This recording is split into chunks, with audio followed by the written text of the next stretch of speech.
Saudi আরবের সঙ্গে $142 billion প্রতিরক্ষা চুক্তি করেছে আমেরিকা। মঙ্গলবার রিয়াদে দুই দেশের মধ্যে কৌশলগত অর্থনৈতিক চুক্তি সই করেন প্রেসিডেন্ট ট্রাম্প ও সৌদি যুবরাজ মোহাম্মদ বিন সালমান। সৌদি গণমাধ্যম জানায়, জ্বালানি, প্রতিরক্ষা, খনিজসহ বিভিন্ন বিষয়ে সহযোগিতায় একমত হয়েছে দেশ দুটি।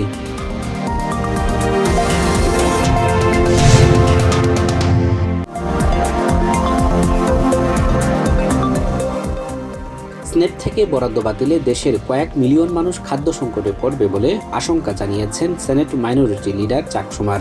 সোমবার নিউ ইয়র্কে ফুড ব্যাংক সংগঠনের এক অনুষ্ঠানে একথা জানান তিনি।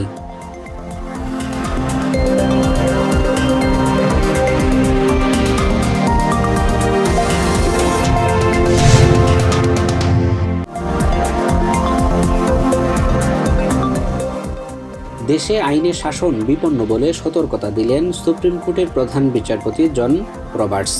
সোমবার জর্জটাউন ইউনিভার্সিটির ল স্কুলের একটি সেমিনারে তিনি বলেন, এই প্রসঙ্গে তাত্ত্বিকভাবে আলোচনা হলেও বিশ্বজুড়েই আইনের শাসন বিরল। ইতিহাস ঘাটলেও আইনের শাসনের অনুশীলনের অভাব দেখা যায়।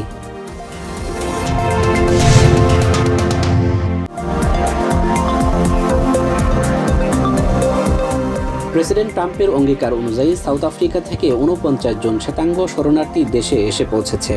সোমবার ভার্জিনিয়ার ওয়াশিংটন ডালাস এয়ারপোর্টে তাদের স্বাগত জানান ডেপুটি স্টেট সেক্রেটারি ক্রিস্টোফার ল্যান্ডো। তাদের জীবন সুন্দর ও সফলে সব ধরনের সহায়তার আশ্বাস দেওয়া হয়েছে।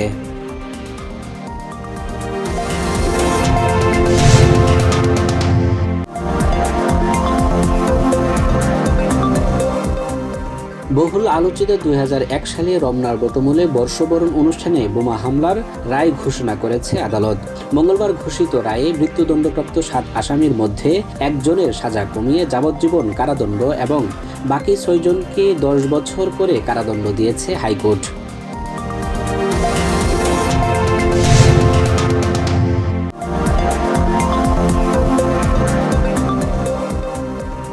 $7,000 চিকিৎসককে পদোন্নতি এবং বেতন বৃদ্ধির প্রস্তাব করা হয়েছে, যা দ্রুতই কার্যকর হবে বলে জানিয়েছেন অন্তর্বর্তী সরকারের স্বাস্থ্য ও পরিবার কল্যাণ উপদেষ্টা নূরজাহান বেগম। মঙ্গলবার চক্ষু চিকিৎসক সমিতির 52তম বার্ষিক সম্মেলনের উদ্বোধনী অনুষ্ঠানে এসব কথা বলেন তিনি।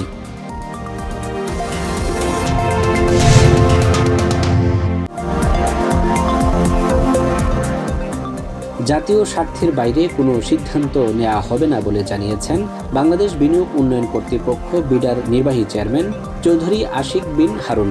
তিনি বলেন, চট্টগ্রাম বন্দরকে বিশ্বমানের বন্দরে রূপান্তর করাই সরকারের লক্ষ্য, কিন্তু সবার আগে জাতীয় স্বার্থ, আঞ্চলিক নিরাপত্তা নিশ্চিত করতে হবে।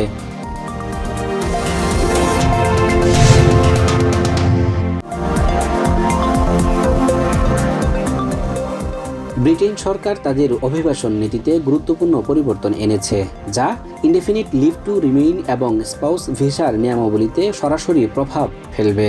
সোমবার দেওয়া ভাষণে ব্রিটিশ প্রধানমন্ত্রী কেয়ার স্টারমার বলেন, ব্রিটেনের সীমান্তের নিয়ন্ত্রণ ফিরিয়ে নেওয়া হবে।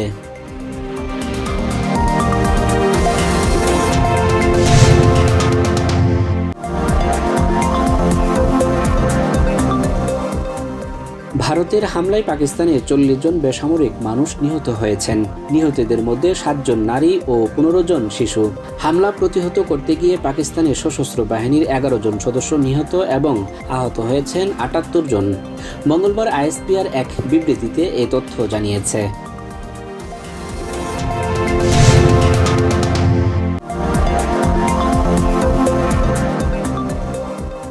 রিয়াল মাদ্রিদের ফরাসি স্ট্রাইকারের বিরুদ্ধে মানহানি মামলা করেছে পিএসজি।